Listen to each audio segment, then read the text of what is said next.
ہماری زندگی میں بہت سارے ایسے واقعات ہوتے ہیں جس کی بنا پہ انسان سوچتا ہے کہ why did this happen to me, why, مطلب کیا یہ ضروری تھا کہ میرے ساتھ ایسا ہوتا۔ اچھا، یہ جو آزمائش آتی ہے، نبی کریم صلی اللہ علیہ وسلم نے فرمایا کہ انسانوں میں سب سے زیادہ جو لوگ آزمائے گئے وہ اللہ کے نبی ہیں، اور ان میں بھی جو سب سے زیادہ آزمایا گیا وہ میں ہوں، آپ نے فرمایا۔ یعنی کہ آپ صلی اللہ علیہ وسلم کو اپنے چھوٹے بچوں کو دفن کرنا پڑ گیا because they died at such an early age. کوئی باپ نہیں چاہتا کہ وہ اپنے بچوں کو دفن کرے، وہ یہ سوچتا ہے کہ میرے بچے مجھے دفن کریں گے، اور پھر ان پہ سینکشنز بھی لگ جاتے ہیں، ان کے گھر میں 3 مہینے گزر جاتے ہیں اور گھر میں چولہا نہیں جلتا۔ 3 مہینے دے ایٹ نتھنگ کوکڈ۔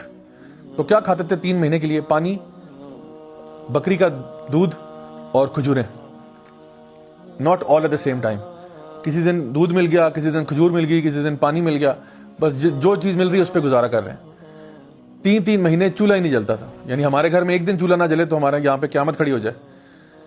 ایک دن کچھ پکی ہوئی چیز نہ ملے، انکلوڈنگ چائے، کیونکہ وہ بھی چولہے بھی بنتی ہے۔ تو وہاں پہ یہ عالم تھا۔ تو کہتے ہیں کہ سب سے زیادہ میں آزمایا گیا۔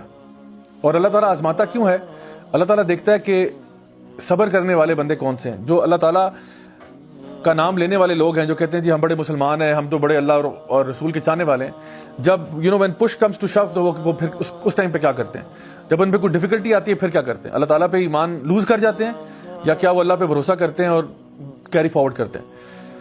سو اللہ تعالیٰ اپنے محبوب بندوں کو سب سے زیادہ آزماتا ہے۔ حدیث میں آتا ہے کہ جب اللہ تعالیٰ کسی پہ فیور کرنا چاہتا ہے تو اس کو زیادہ آزماتا ہے۔ کچھ لوگ ایسے قیامت کے دن آئیں گے جن کے ساتھ بڑا ظلم ہوا دنیا میں، اور ان کو جو اجر و ثواب ملے گا سبحان اللہ وہ اتنا زیادہ ہوگا کہ میرے اور آپ جیسے لوگ حسرت کریں گے کہ کاش جب ہم دنیا میں ہوتے نا تو ہمارے جسم سے نا لوہے کی کنگھیوں سے گوشت اتار لیا جاتا تاکہ ہمیں بھی آج وہ ملتا جو ان کو مل رہا ہے۔ سو اللہ تعالیٰ بھی اپنے بندوں کو آزماتا ہے، اور یہی حدیث میں آتا ہے کہ جب اللہ تعالیٰ کسی کو فیور کرنا چاہتا ہے اس کو زیادہ آزماتا ہے۔